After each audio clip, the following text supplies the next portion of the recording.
Welcome to Marketplace with Charles. On Marketplace, we help you bring your dreams into reality. Marketplace is brought to you by Art of Skin Care, the company that brings out the beauty in you, as well as Busisiwe Selesho, situated at the heart of Mabalingwe Nature Reserve. If tranquility is all that you're looking for, Busisiwe Selesho is a place to be. I am Charles Ngobeni. On Marketplace, we empower and equip you with the tools that you need to move closer to you, achieving your entrepreneurial dreams. Each week, we bring you insights from experts in different fields of business, from both men and women of faith. Once more, you remember that we met Busi before. She was here last week, and she was on fire. And we could not finish our interview with her. I had to request her to come over again so that we are able to get everything out of her. She is an internationally accredited money coach, money consciousness teacher, and a speaker of note. She is going to indulge us on some issues regarding the relationship we ought to have with money in order to experience more fulfilled life. Busi, you know, last time you came here, I enjoyed you. Thank you. But unfortunately, I realized you still had a lot to give. And I could not let you go away without having another episode. I really enjoyed our last session, so I'm hoping this is also going to be amazing. I want you to pour your heart out. Yes. You know, Miles Monroe says, whenever we die, we have to die empty. Yes, I need you to empty yourself. And for that matter, if you're full within you, even if new knowledge comes, where will it come in? Yes. You need to empty yourself all out, yes, so that new knowledge can flow in. True. Then you empty it to another person. Another fresh ideas comes through. For those who missed last week's episode, who is Busi? So it was a long introduction of who I am. This time you'll make it short because I want you to give your best and inspire our viewers. So 6 years ago, I decided that I wanted to do a little bit more than what I thought I was here on the planet to do. Mm-hmm. And I went through a whole process of starting my businesses, being an entrepreneur, being a business person. But at that time, I felt that there was still more from me that I could give to the world. So I went and I started to be a coach. And I did this in Canada, and I got to be an international accredited money coach. And since then, I have been in a journey. I mean, if today you can ask me, 6 years ago, if you knew what would happen after all this, would you still take the job of being a money coach? I'd probably say no. Mm-hmm. Because in these 6 years, I've sat with people who say, you know what, I'm doing this session with you, and I'm just making sure that I've done everything. But when we're done here, I'm really going to go and commit suicide because I'm tired. I've done everything I could do. I work, I earn, but there's no money. I have more debt every month. I just continue to be in a mess that I can no longer handle anymore. There's no need for me to leave. I've sat down with people who said, you know, Busi, I'm coming here and this is my income statement. I've got 600,000. I'm driving a Porsche, but I don't have money. Driving a Porsche with no money. Yes, I don't have money. I don't know what to do anymore. I've tried everything. And I'm like, oh my goodness, really? You know? And I've sat with people who also are earning, as a domestic worker, earning 3,000 Rand a month. And this person has been in Mashonisa or Mbolega 2,000 Rand 5 years ago. She's still trying to pay that 2,000. She does not have anything anymore. I mean, that lady, over the past 3 years, she has now become a coach. She actually now is a speaker and a coach from domestic work. When she came to me and said, there is no way that I can be paying for 5 years 2,000 Rand because because when you pay mashonisa, they take 50%, and if you have not paid the rest, it's 50% again next month. So you just work for them. The ID is in their house. So in the past 5 years... So they take your ID, basically they're taking your identity. Yes, they're taking everything. And you know that this person now owns me. So for you to do anything, you have to go and beg them for your ID. And if you give them all your income, tomorrow you need to come and ask from them your own money. So in the past 6 years, that's what has happened to me. I had to sit with all these people with different problems, with different stories. But what I've seen is that all of us have one problem. It's a mindset problem with money. Doesn't matter how much you make, doesn't matter how much you don't have, but all of us have the same problem. It's a mindset. So that's where I am in a nutshell. Last time we spoke of you being in over 40 million rand worth of debt. Yay. Tell me, what caused people to be in such a debt? Oh, the good thing about that is that, the more you owe the bank, the more they will give you. If you owe them less, they will call you and say, we want our money. When are you bringing our money? But when you owe them more, they're always willing to say, come, let's sit down, let's see what you can do. So, I was, a person with ideas, which can negotiate, which can show somebody why they should buy into my dream. And they kept giving me the money. Obviously, I took the money, used it, but then because I did not have a good relationship with money, like I said last time, I always feared that I would lose it. And I kept losing it and losing it and losing it. I mean, I remember the last day when the trucks came and took everything. I was thinking, if I took this money and went and bought shoes, or maybe went on a holiday, I will feel a little bit like, oh, well, I made a mistake. But here I was trying to do so much. But how do people get onto debt? It's not because they don't know how to use money, or they are not making enough money, or this. I mean, people will come to me and say, Busi, I'm in debt. I need you to help me with that. And they come to me and they're thinking, I'm going to say, go sell the car, go sell the house. You are living beyond your means. And I know that's not the problem. Does not matter how much you earn. But what I say to them is that if you need per month 20,000 rand, but you have needs that you earn 10,000, but your needs and all that you need is 20,000.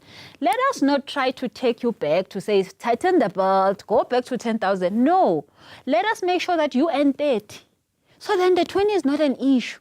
Because the thing is this, every time you want something, it's the universe that says, now you are ready for the next level. But when you keep not wanting to give of yourself, of the next level, then you block everything. Then you go and you have a car that you can't afford. Because if you were a person who washes the dishes and cleans the floor, now you know how to wash the dishes and clean the floor. Maybe now what you could do is that you can now clean the yard outside. But you're busy saying, the yard is not something I know. Maybe I shouldn't be doing that. No, go and clean the yard and wash the dishes and this, because that means what? You get more.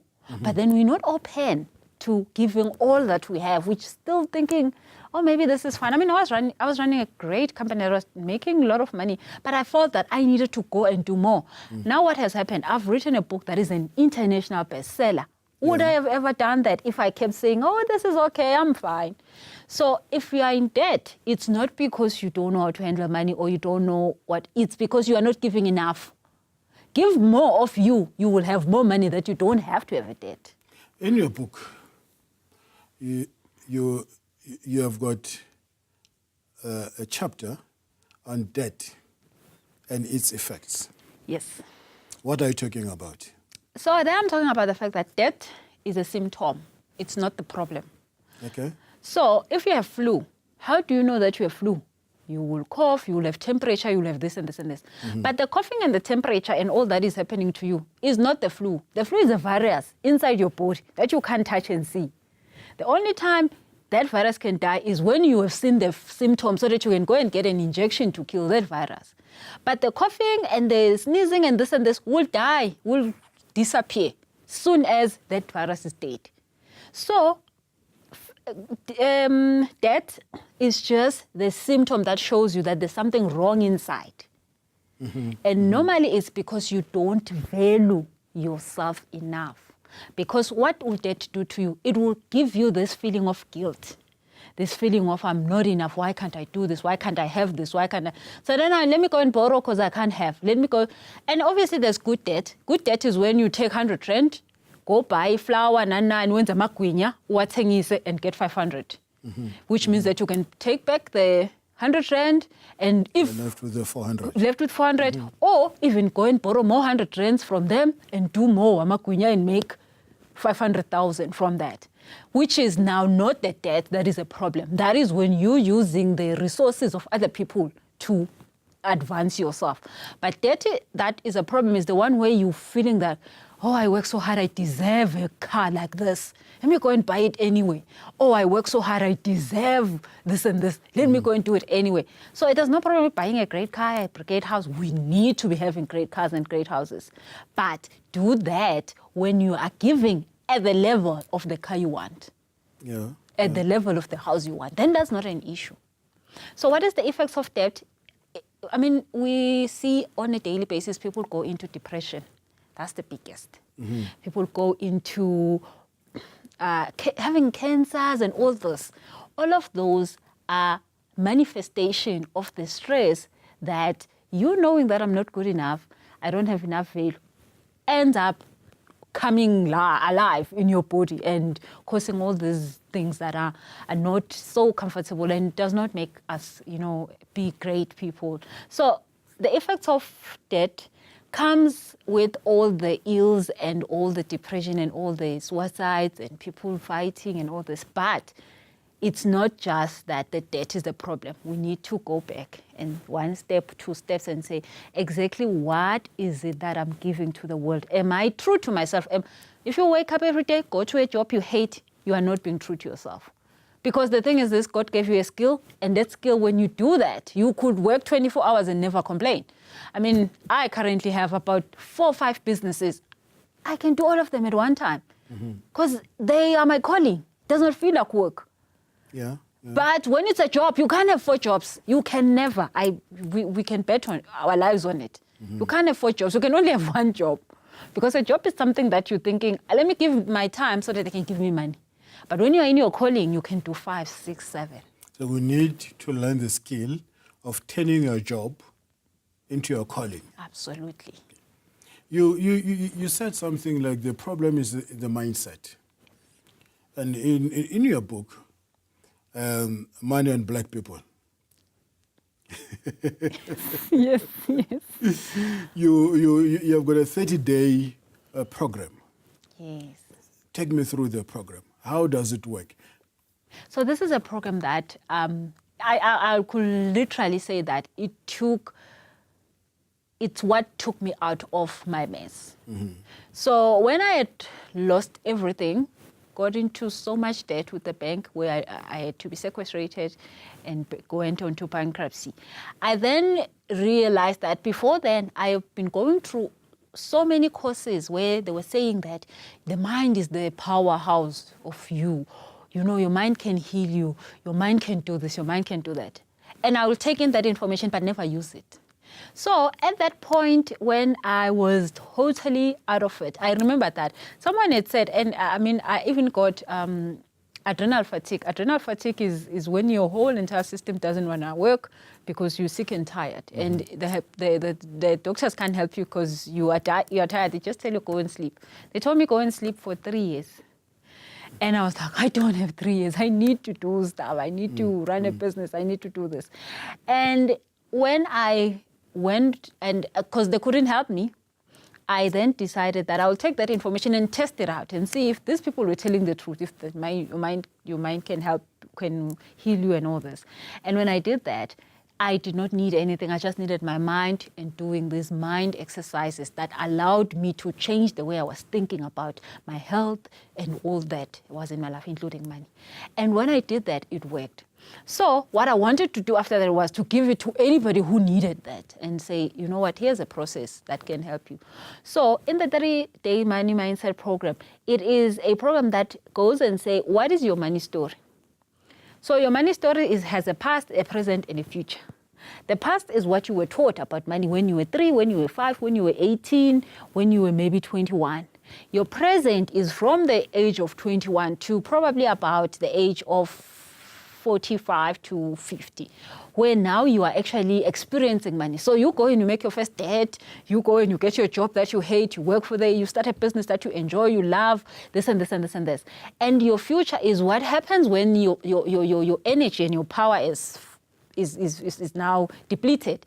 Because from age 60, now you need to be earning from all that you've done. You can't really wake up in the morning and work. Hence, there's retirement at the time. Mm-hmm. So, I mean, the other day I was speaking at a hospital where the head sister was resigning. And she was resigning only at 71. She was totally finished. And when she says a story, she says she couldn't retire at 55. She kept asking her boss to give her a little bit more time because she was owing a house, she was owing this, she was owing that.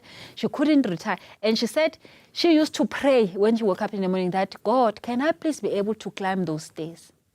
Because climbing the stairs to the ward was a problem for her because she was totally finished. So from the age of 60 going there, it's your future money story. At that time, a lot of us don't think that time is going to come because like, oh, well, I'll see. But then there will be a time like that where you will need to have a story that, you need to know how that life was going to look like. So, I mean, it doesn't mean that you should not work. But if you're going to be working at that point, you should be probably working with sharing information, with helping people, consulting with people, helping people with what you've gained all along. So if you are not gaining anything at that moment, your money story is going to be different because you might need to climb stairs you don't have energy to climb. So this process takes a person through all of those, but in the mind, what is it that you think about this? What is it that you think about this step? What is it that you think about this step? But also the things that we were taught. I mean, in South Africa, we had apartheid. In my book, I actually give one of the speeches of our former president, P.W. Botha, and he was saying that black people are not humans.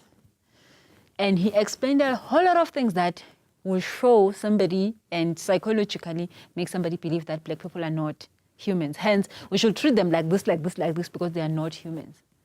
Which means that we're not made by God, we're not, we are just like that, those things that can be used.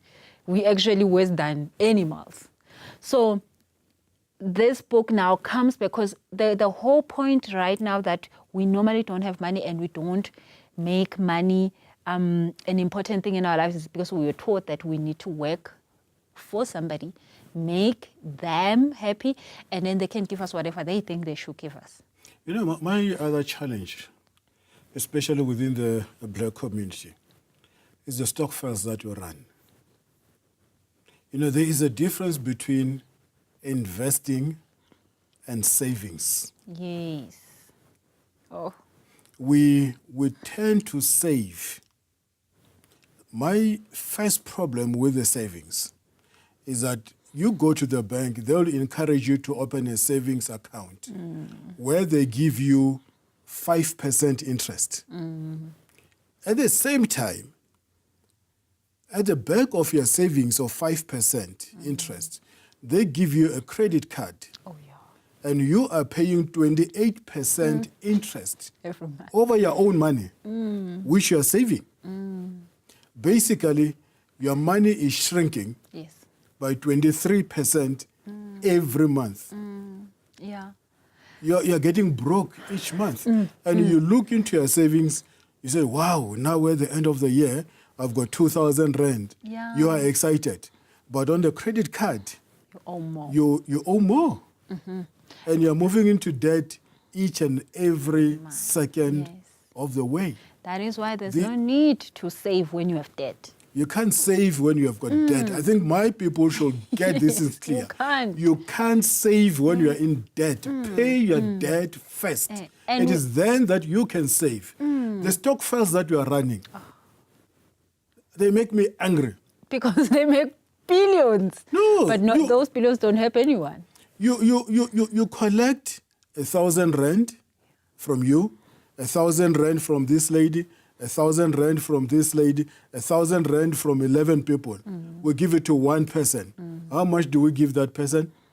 11,000. The following month, we collect 1,000, 1,000, 1,000 from 11 people. We give it to the second person. How much do we give the second person? Same amount. 11,000. After 11 months, the money comes to me.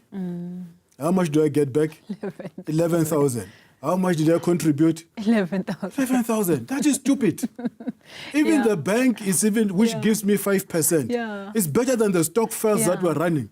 But the thing and is the very same banks, they even encourage us to have a stock first account. Yeah, because I mean, it makes more money for It's them. a rat race. But the thing is this, you were taught that you cannot be able to make 11,000 come to you. So we feel like, oh, wow, finally, I can also get such a big amount. But it's your own 11,000. But it's the mind. I'm feeling Maybe like... the also challenge is that we are not able to save on our own. I mean, if I were to take, if I have a discipline, I discipline myself that on a monthly basis, I take 1,000 rand, put it away. You know, after 11 months, I'll be having 11,000 rand plus interest. Yes. Not the 11,000 which my stock fell is giving me. But imagine if you took the 1,000, the only 1,000 you had at January, Yes. and you did something that will actually make you 500 rand. Then you don't have to take out another 5,000 next month. You just continue working from this, which is compound interest. That's the difference between savings and investment. I save to invest. You know, with savings, you have got 5% interest. But with investment, like I've invested in a property. You know what my property does? I sleep within my property. Yes. In other words, I sleep within my investments. Yes. And that in other investment words, is there. I sleep within my money. Yes. And my money, which is with the bank, I can't sleep inside it. No. But my money, which I've invested in a property, I can sleep inside my money. While it's making more. Let's talk about your online courses. So we're running out of time. Yeah. 1 minute for an online courses, then we'll move to your closing remarks. So the online courses have saved a lot of people's lives. Why I did the online courses? Because when I wrote the book and it went international, I had clients from Brazil, the people who bought the book, from New York, from England, from everywhere. And then obviously it was not going to be easy for them to see me for a session because then I'm not in their country. I've never been in all those countries, by the way. So then when I saw that I couldn't be with them physically, then I started to do online coaching. So we use Skype, we use the phone, we use all the apps and the internet. But then again, I had so many people that wanted to be coached at one time. So obviously there's 8 hours a day and one person gets an hour. So only 8 people that I could see. And then it was not working. So then I thought, let me then also create courses where people can take the course, go and work with themselves, and then I can just only give support. Then that's when I started the online courses. So the online courses have been allowing people all over the world. If you're not in Gauteng, you can't come to my workshop, you can have an online course. If you can't get time to sit with me on an online call or on a person-to-person session, you can take an online course. If you're not lucky like me. Yes. So they are in all subjects. There's one for debt, just for debt. That helps. It's a 6 weeks course. There is one for if you no longer like what you're doing, or you are in an industry that you don't like anymore, or you want to start a new business. So it's called How to Use Your New Skills to Make Money. That's another course. Then there's also one that says, how do you increase your income? So I find that you started a business, you're doing well, but your income is sort of like not moving. You're still just earning enough to take care of, but you're not having this abundance of, you're not having enough time, you're having enough money, and you are stuck. So that is called How to Increase Your Earning Potential. And then there's a whole lot of others. So if you'd like to get any of these courses, just send me an email, busi@busiselesho.com. Okay, tell me. I understand you are Mrs. SA 2019 Semi-Finalist. Yes. What is that? And what is it that the viewers out there, you like them to do for you so that you are eventually crowned Mrs. SA 2019? So this is an amazing journey that I found this year.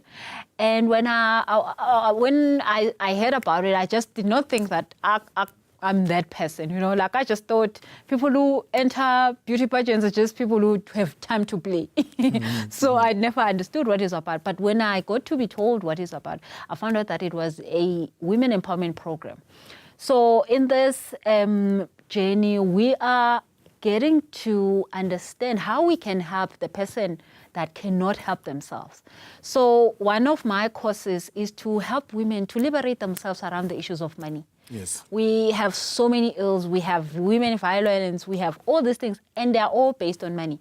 So, for example, last month I was in Dobsonville.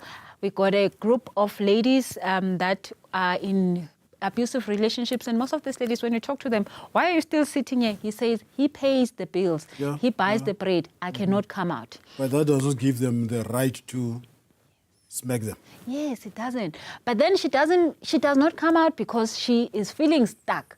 And when you ask her, so why did you even go to the police and report him? He says, this person needs to go to work Monday. If I take him and put him in jail, who's going to go to work Monday? And I'm going to be hungry with my kids here. So they really feel stuck. So what we did for them is that we taught them how to do bracelets and stuff that they can be able to sell. And we actually went to one of the mines and we said to them, these ladies have learned now a skill. Can you take their orders? And they're doing beading work for the September Cultural Day. They ordered from them 3,000 pieces. And now they're going to make more than 50,000 rand by that time, which they just said, those ladies, they said, if you can just get a job that can pay us 1.5 a month, we'll be okay. So now they're not just getting 1.5, they're getting a business, they're getting a new life. So they have a way to come out. So that's what I'm doing with the Mrs. South Africa. That's my journey through that, helping more women to gain understanding of how they can make money themselves. And how can viewers out there help you win this title? So the easiest thing is for you to just go to my Facebook page and like my page, and then you will get information how to vote. There's a voting line. There's also just a picture that you need to like, and that picture will make sure that Mrs. South Africa can see that you guys are supporting me, and which I would really appreciate. And someone out there says, no, you are a great speaker. I want to get hold of Busi. How do they get hold of you? So my website is busisiselesho.com. My email is busi@busisiselesho.com. So you can send me an email. You can go to my website. There's a phone number also there. That would be great. Thank you very much, Busi. And it was nice for you to grace our studios. Yeah, and the book also definitely on the same website. Oh, Money and Black People. Money and Black People. Thank you so That's much. Great title. Thank you. Awesome. Well, viewers out there, that's all the time we had. And I'm Charles Ngobeni signing off on Marketplace with Charles. You can get all of me on charlesngobeni.com, Instagram, Charles_Ngobeni. You can go on Facebook and follow me. You can also go on YouTube and subscribe there, Charles Ngobeni. I'll be happy to interact with you. Well, God bless you. See you next time, same channel.